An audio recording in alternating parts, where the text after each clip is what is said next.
Hello there. The UK government is aiming for net zero carbon emissions by 2050. No new petrol or diesel cars will be available for purchase by 2030, and new hybrid vehicles will be banned from 2035. No new gas boilers will be fitted in any houses from 2025. But how much is this going to cost the UK, and how much will it cost you? The government has been very reluctant to discuss the costs involved, suggesting that they might cost £2 to £3 trillion. Now, £2 to £3 trillion is itself very worrying, because that's about the same as the current entire gross domestic product of the whole United Kingdom. I think that it will cost a lot more than that. Let us look at what will be involved. First of all trains in the UK will have to be electric, and that will be very expensive to achieve.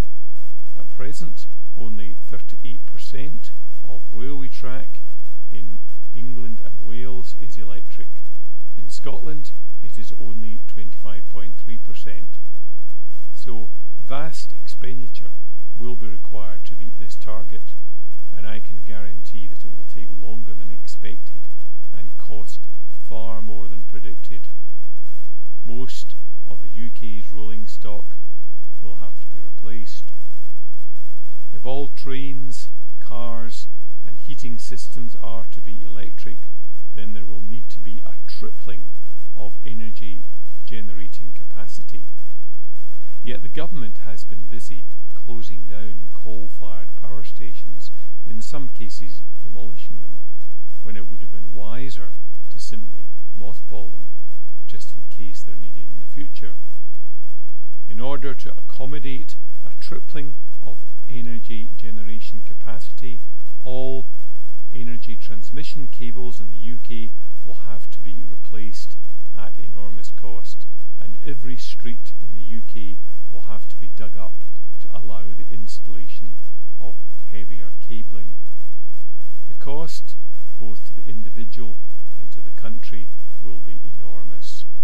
Recently, US Senator Robert F. Kennedy revealed that the cost of implementing net zero in the USA will be $50 trillion. Now, Britain has about 1/5 of the population of the USA, so we can assume that the cost to the UK will be $10 trillion, which is £8 trillion at today's exchange rates.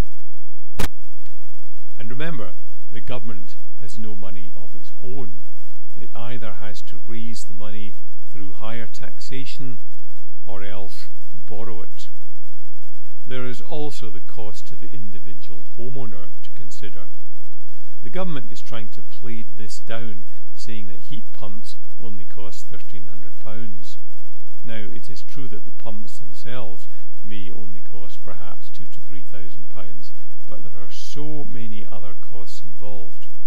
You may have to have all your floors ripped out to fit new piping.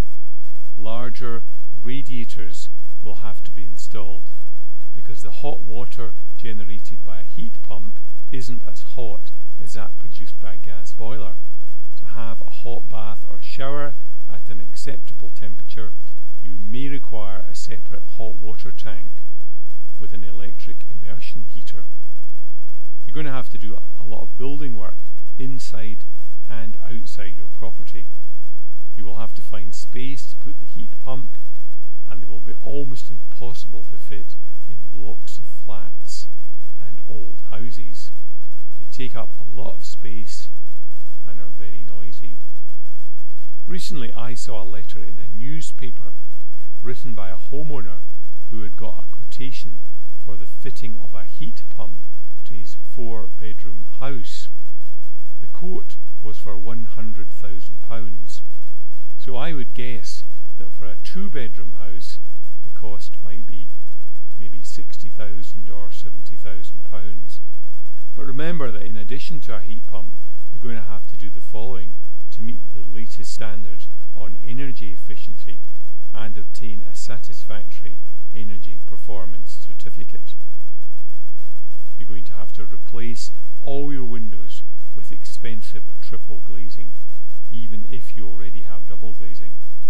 You're going to have to fit external wall insulation, internal wall insulation, and loft insulation. In some houses, underfloor heating will be required. You may be required to fit a wind turbine to your roof. You'll have to replace all your electrical appliances with smart appliances to minimise electricity consumption. And the change of your car from petrol and diesel to an electric one will on average cost you an extra £10,000, as electric cars on average are £10,000 more expensive than petrol or diesel cars. So I reckon the one-off cost of meeting net zero will be £100,000 per household, and there are 33 million houses in Britain. There will also be an annual cost of £2,300 per household for meeting the net zero requirements. And by the way, I don't think there are enough heating engineers in the UK to fit heat pumps to 33 million houses, let alone the tens of millions of other buildings that will require to have them fitted.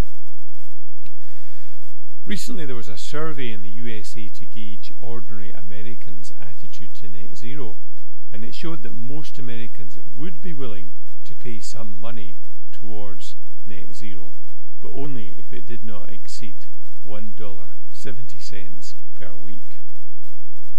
What we are facing is financial Armageddon, yet most MPs of all parties support these proposals. Only the other week, British MPs passed a new bill in the House of Commons, the Energy Bill 2023, which will force people to fit smart meters, heat pumps and other expensive nonsense in their houses. The bill gives the police the power to break into people's homes and use force if necessary to force people to fit smart meters and heat pumps, and there will be a fine of £15,000 or a year in prison if you don't comply.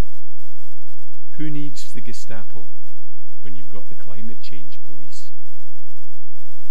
Only 19 MPs voted against the bill, including Andrew Bridgen and Desmond Swayne, two of a small number of MPs who previously opposed the draconian COVID rules.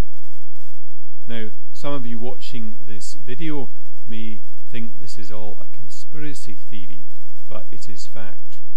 I suggest you read what is known as the UK Fires Report, and I've given a link in the notes below this video. This report was produced by 4 universities. It was commissioned by the British government, and it outlines what Britain will have to do to achieve net zero by 2050. It makes shocking reading.